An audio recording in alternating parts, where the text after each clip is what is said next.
Halo, kembali lagi bersama saya Darel Timothy Suartono dengan NIM 2005 1214067. Saya dari kelas SI 2020A. Jadi di video kali ini saya akan membahas mengenai round robin. Round robin ini merupakan salah satu algoritma penjadwalan proses.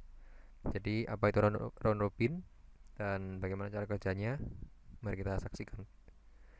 Jadi yang pertama akan ada konten atau isi dari video kali ini. Yang pertama yaitu penjadwalan proses, menjelaskan secara umum mengenai penjadwalan proses. Jadi nanti ada penjelasan singkat mengenai penjadwalan proses. Yang kedua yaitu algoritma round robin. Jadi nanti ada pengertiannya, lalu termasuk jenis apa itu round robin dan bagaimana cara kerjanya. Yang ketiga ada perhitungan. Jadi nanti ada beberapa perhitungan yang bisa kita lakukan pada round robin menggunakan tabel dan Gantt chart. Lalu yang keempat ada round robin di kehidupan sehari-hari. Jadi ada contoh nyata round robin di kehidupan manusia sehari-hari. Nanti ada beberapa contoh yang akan dijelaskan. Oke, yang pertama penjadwalan proses. Jadi apa itu penjadwalan proses? Penjadwalan proses merupakan kumpulan kebijaksanaan dan mekanisme di sistem operasi yang berkaitan dengan urutan kerja yang dilakukan sistem komputer. Jadi sederhananya, penjadwalan proses ini merupakan suatu mekanisme dalam sistem operasi yang digunakan untuk mengatur proses. Jadi proses itu dijadwalkan, jadi agar lebih efektif dan efisien. Lalu sasaran utama atau tujuan penjadwalan proses. Yang pertama yaitu adil atau fairness, mendapatkan jatah waktu yang sama.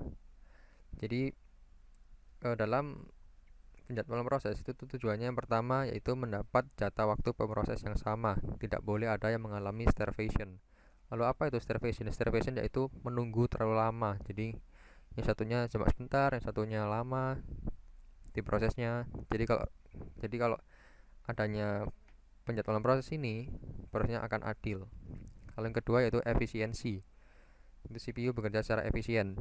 Jadi dihitung dengan perbandingan waktu sibuk pemroses. Jadi pemroses itu diusahakan sibuk, jadi dipakai terus, jadi nggak sampai menganggur, atau CPU utilization maximum. Lalu yang ketiga respon time interaktif, yaitu waktu tunggu dari perintah masukan terakhir sampai ditampilkan di perangkat atau di terminal. Lalu yang keempat adalah waiting time. Waiting time ini merupakan waktu yang diperlukan dari perintah masukan terakhir sampai dieksekusi oleh pemroses atau CPU. Jadi ini bisa disebut juga sebagai event response time. Lalu yang kelima ada turnaround time, yaitu waktu yang dihabiskan dari submit sampai completion atau finish. Yang keenam dan yang terakhir yaitu throughput. Jadi throughput ini merupakan jumlah kerja atau proses yang dapat diselesaikan dalam satuan waktu tertentu. Jadi misalnya suatu CPU itu bisa menyelesaikan berapa proses dalam 1 menit. Nah itu dengan menjalankan proses ini diharapkan throughputnya lebih besar. Jadi banyak proses dalam waktu tertentu. Lalu yang ketiga ada strategi penjadwalan. Jadi strategi penjadwalan ini bisa dibedakan berdasarkan interruptibility-nya dan berdasarkan prioritasnya. Yang pertama berdasarkan interruptibility yaitu non-preemptive, yaitu pemroses tidak dapat diambil alih oleh pemroses lain sampai proses itu selesai. Yang kedua yaitu preemptive, yaitu proses dapat diambil alih oleh proses lain sehingga proses disela sebelum selesai dan harus dilanjutkan menunggu jatah waktu pemroses tiba kembali pada proses itu. Lalu yang kedua ada berdasarkan prioritasnya.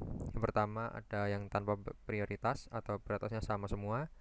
Yang kedua yaitu berprioritas, jadi prioritasnya berbeda-beda. Nah ini ada dua ya, yang berprioritas yaitu statis dan dinamis. Kalau statis itu yang sudah di set, jadi sudah prioritasnya sama terus, jadi kalau sudah prioritasnya sudah diatur seperti itu tidak bisa dirubah lagi. Tapi kalau dinamis itu prioritasnya bisa berubah-ubah sesuai dengan keadaan. Lalu yang kedua pembahasan mengenai algoritma round robin. Jadi apa sih round robin itu? Round robin merupakan suatu metode dengan cara kerjanya berupa penjadwalan yang membagi setiap proses menjadi porsi waktu yang sama dalam urutan melingkar. Round robin menjalankan semua proses tanpa prioritas yang dikenal juga sebagai eksekutif siklik. Yang ketiga ada karakteristik dari round robin. Jadi karakteristik yang bisa ditemukan yaitu ada 4. Yang pertama yaitu preemptif. Seperti yang telah dijelaskan tadi, jadi round robin ini masuk ke dalam kategori preemptif, yaitu dapat disela atau dapat ditunda. Nah, tentunya dengan batasan waktu tertentu kalau di round robin. Lalu yang kedua yaitu prioritasnya sama. Lalu yang ketiga ada time slice atau kuanta sama. Jadi ya setiap proses itu diproses dalam waktu yang sama, dalam kuanta yang sama. Lalu yang keempat mirip dengan FCFS, yaitu first come first serve. Jadi yang pertama kali datang itu yang pertama kali dilayani. Tetapi kalau di round robin ini ada preemptifnya dan ada batas waktunya. Ya, jadi ini adalah cara kerja dari algoritma round robin. Bisa dilihat seperti pada gambar, yaitu ada lingkaran, jadi bekerjanya secara sirkular atau melingkar. Jadi CPU mengelilingi antrian yang sudah siap dan mengalokasikan masing-masing proses untuk interval waktu tertentu sampai satu time slice atau kuantum. Algoritma ini berjalan dengan menggilir proses yang ada pada antrian. Setiap proses akan mendapat jatah sebesar time kuantum. Jika time kuantum habis atau proses sudah selesai, CPU akan dialihkan ke proses selanjutnya. Lalu, dengan menggunakan algoritma ini, maka setiap proses akan dikerjakan secara adil, karena tidak ada proses yang diprioritaskan.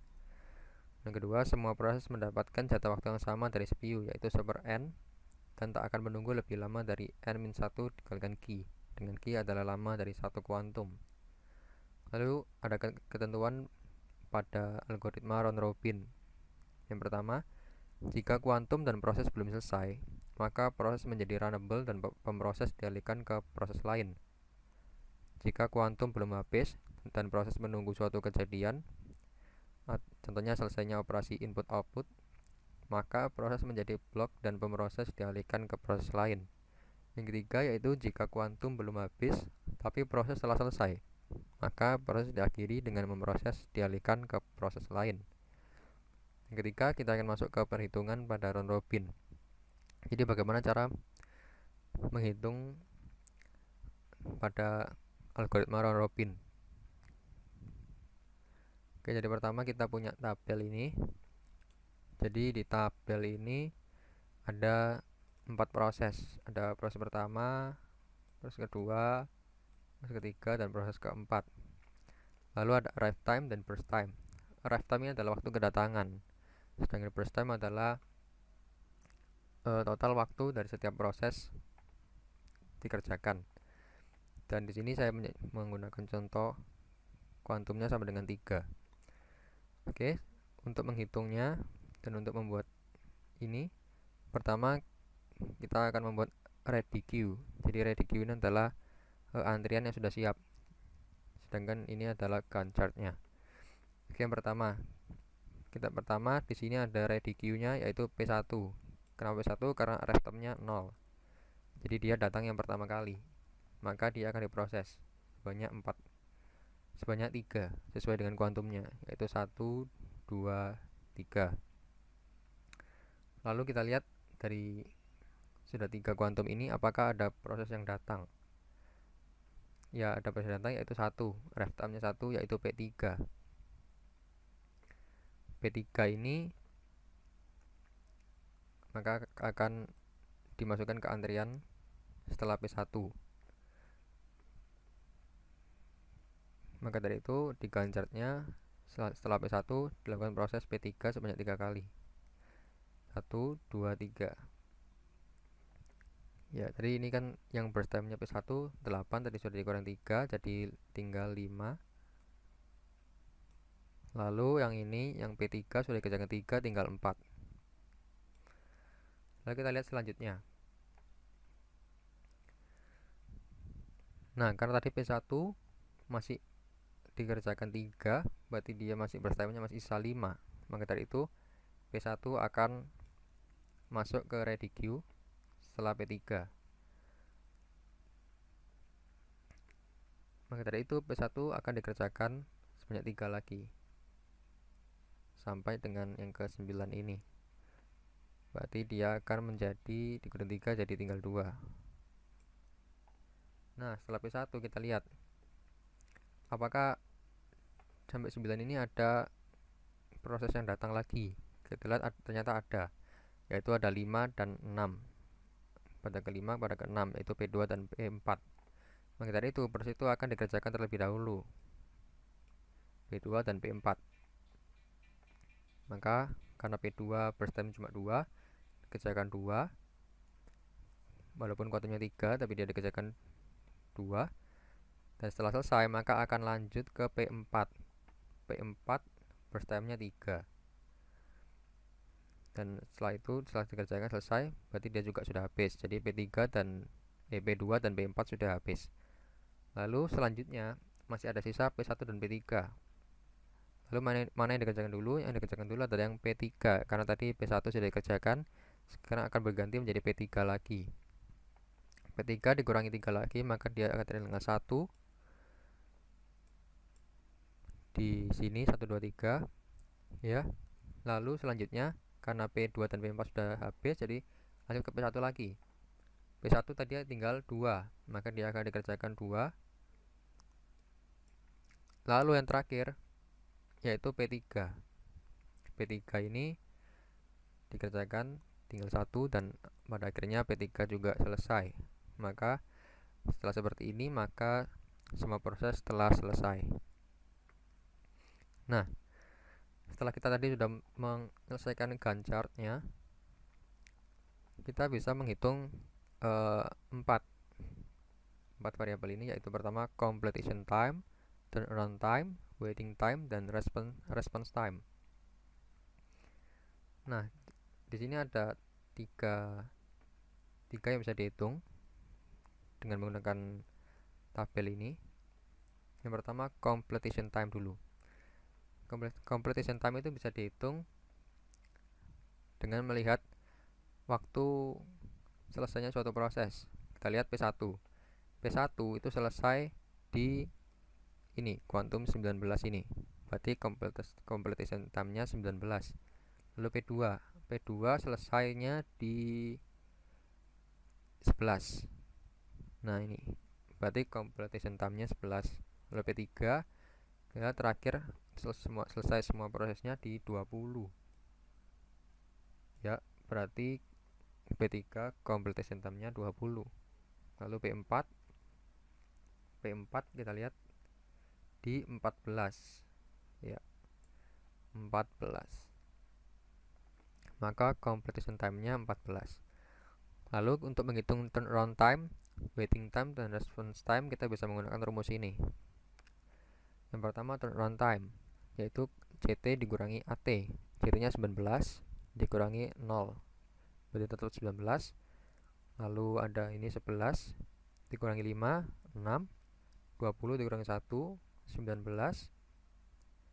14 dikurangi 6 yaitu 8. Lalu waiting time bisa dihitung dengan cara menghitung TAT dikurangi BT. 19 dikurangi 8 hasilnya 11. 6 dikurangi 2 hasilnya 4.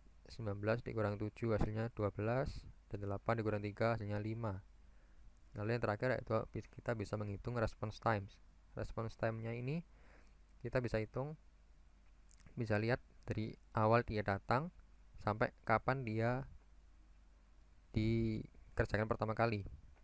Kita lihat yang P1 pertama kali dikerjakan ya di 0, jadi response time-nya dia 0. Lalu yang kedua P2 pertama kali dikerjakan atau diproses itu pada kuantum ke-9 ini, ke-9. Lalu dikurangi pertama kali datang dia 5, yaitu 9 kurang 5 yaitu hasilnya 4. Begitu juga dengan P3 ini pertama kali datang di 3. Lalu dia pertama kali datang itu di 1. Pertama kali proses di 3, lalu pertama kali datang 1, berarti 3 kurang 1 hasilnya 2. Lalu P4 ini dia pertama kali datangnya 6, pertama kali diprosesnya dia ada di 11, berarti 11 dikurangi 6 hasilnya 5, jadi response time-nya 5. Lalu ini adalah rata-ratanya dihitung dengan cara menjumlahkan secara ke bawah masing-masing ini, lalu dibagi 4 sesuai dengan prosesnya. Jika prosesnya 5 ya dibagi 5, kalau prosesnya 6 ya dibagi 6, karena ini semuanya prosesnya 4 ya kita bagi 4. Dan ini adalah hasilnya, jadi rata-rata turnaround time-nya ada 13 millisecond, lalu rata-rata waiting time-nya ada 8 millisecond, rata-rata completion time-nya 16 millisecond, dan rata-rata response time-nya 2,5 millisecond. Oke, kita masuk ke bagian yang terakhir, yaitu round robin in daily life. Jadi bagaimana implementasinya dalam keseharian. Di sini saya mencontohkan ada tiga contoh. Yang pertama yaitu game, itu permainan online. Lalu olimpiade, sesi cerdas cermat, ya pada sebuah olimpiade. Lalu yang ketiga ada olahraga. Saya ambil contoh permainan bola basket. Pertama bola basket. Jadi pada permainan bola basket ini setiap tim, jadi satu tim itu diberi waktu 24 detik untuk melakukan penyerangan. Jika waktu habis, maka bola akan berpindah ke tangan lawan. Maksudnya jika tim tersebut yang diberi waktu 24 detik tidak bisa memasukkan bola, maka akan berpindah ke tangan lawan. Nah, ini mirip dengan proses round robin. Jadi setiap proses atau setiap tim ini dikasih waktu hanya 24 detik. Nah, kalau dalam 24 detik sudah memasukkan bola, atau dalam artiannya kalau di proses komputer itu prosesnya sudah selesai, ya maka akan lanjut ke proses berikutnya. Nah, tapi kalau belum, bisa ada interrupt. Misalnya kalau di bola basket ini ada bola keluar, ada pelanggaran, jadi seperti itu. Nah, lalu yang kedua ada olimpiade atau cerdas cermat. Jadi biasanya sistem cerdas cermat adalah dengan memberikan pertanyaan kepada salah satu peserta dan memberikan sejumlah waktu untuk menjawab. Jika gagal, maka akan dilempar ke peserta lain. Ya, jadi biasanya kalau di cerdas cermat ini yang panitia atau yang penanyanya kita akan memberikan pertanyaan kepada salah satu tim atau kepada salah satu peserta dan diberi waktu 10 detik. Jika tidak bisa menjawab, dia akan dilempar. Tapi kalau bisa menjawab, maka akan lanjut ke pertanyaan selanjutnya atau ke proses selanjutnya, yaitu pertanyaan kepada peserta yang selanjutnya.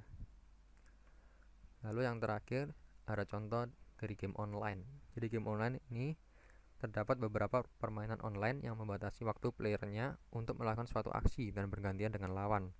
Hal tersebut dilakukan terus-menerus hingga permainan selesai. Nah, sebenarnya banyak game online-nya, ada seperti game poker. Lalu kalau di sini saya mengambil contoh gamenya dalam tebak gambar. Jadi kalau dalam tebak gambar ini sistemnya satu orang itu akan melakukan menggambar yang akan gambar tersebut akan ditebak oleh beberapa pemain lainnya. Nah, jika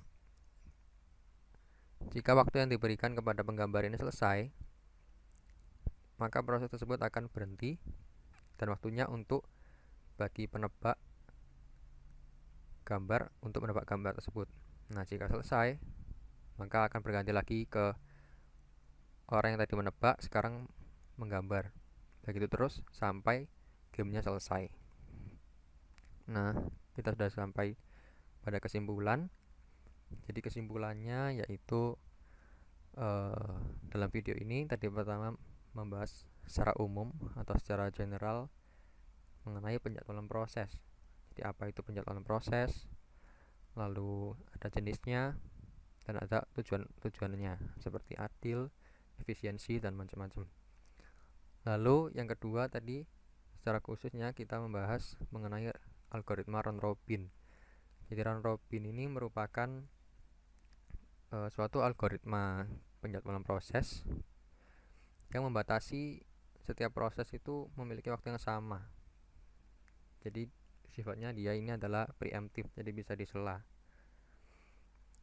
Nah, setelah itu ada karakteristik dari round robin. Ya tadi seperti preemptif, ada prioritasnya sama, ada kuanta atau time slotnya sama, lalu mirip dengan FCFS atau first come first serve. Nah, seperti itu. Lalu cara kerjanya tadi sudah jelaskan, dengan menggilir proses secara melingkar sampai prosesnya selesai. Lalu tadi juga ada ketentuan-ketentuannya pada robin jika proses selesai atau ada interrupt. Dan yang ketiga membahas mengenai perhitungannya. Tadi ada tabel, lalu kita membuat ready queue dan Gantt chart untuk menghitung completion time, turnaround time, waiting time, dan response time. Dan yang terakhir, tadi kita membahas mengenai implementasi non-robin dalam kehidupan sehari-hari. Tadi saya contohkan ada 3, yaitu game online, cerdas cermat, dan ada olahraga bola basket. Ya, demikian video yang bisa saya buat dan saya sampaikan. Bila ada salah katanya, saya mohon maaf yang sebesar-besarnya. Terima kasih dan sampai jumpa di video selanjutnya.